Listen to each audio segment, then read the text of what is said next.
Dr. Victoria Villaflor, MD, Professor and Director of the Head and Neck Oncology Program at UCI Health, shares critical insights on head and neck cancer treatment in our exclusive interview. Notable quotes from this interview. Cemiplimab was a practice-changing trial. For cutaneous squamous cell carcinoma with high-risk features, I'd be inclined to give adjuvant Cemiplimab after surgery and radiation. Somebody with a rapidly growing tumor or high risk of airway loss might be better for the Nivolumab post-op regimen. Surgery, then Nivolumab with chemo and radiation.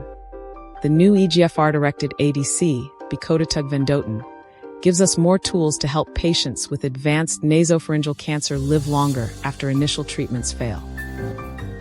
How do tumor characteristics help decide between using Pembrolizumab before or Nivolumab after surgery for head and neck cancer? It's difficult to say exactly why, what patients should be going to the trial as in, or the treatment as in the trial, the Keynote 689, versus patients undergoing the NIVOPOSTOP treatment regimen. Most of the time, it's imperative that we have a multidisciplinary team working together to make these determinations. So, as we all know, a lot of these immune therapies take some time to work.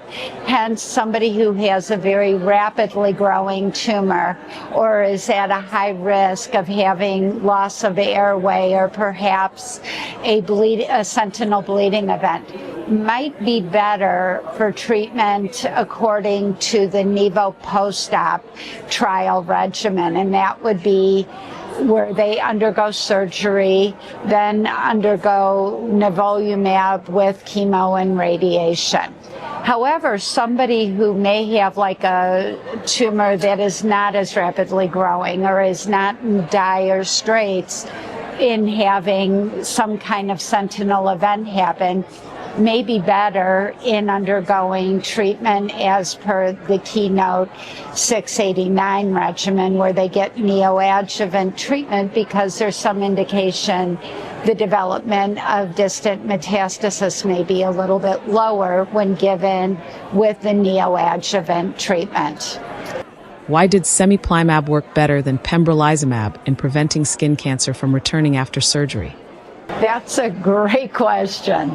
I think that it was possibly the trial design. It may also be in the way that these checkpoint inhibitors bind to certain parts of the antigen, either on the tumor or the T cells. It's very difficult to say.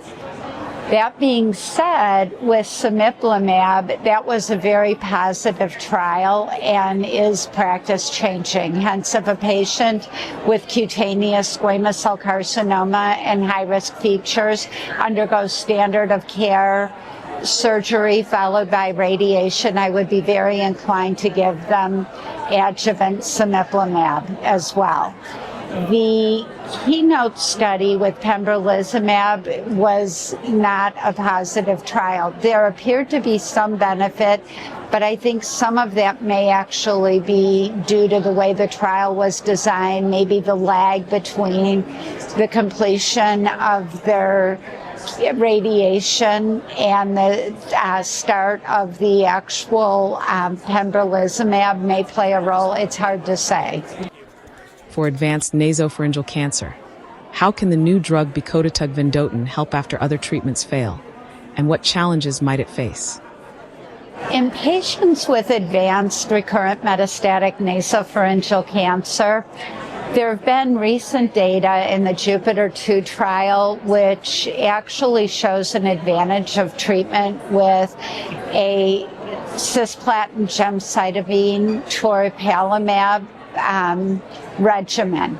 However, after that, it's pretty much the wild, wild west in that we have multiple chemos that we know have activity, but these patients do not do well following the initial treatment.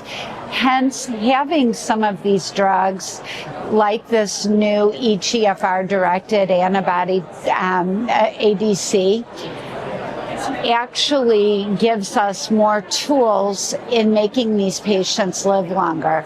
Most patients with recurrent metastatic nasopharynx cancer tend to be very healthy patients who get these cancers, and they tend to be younger.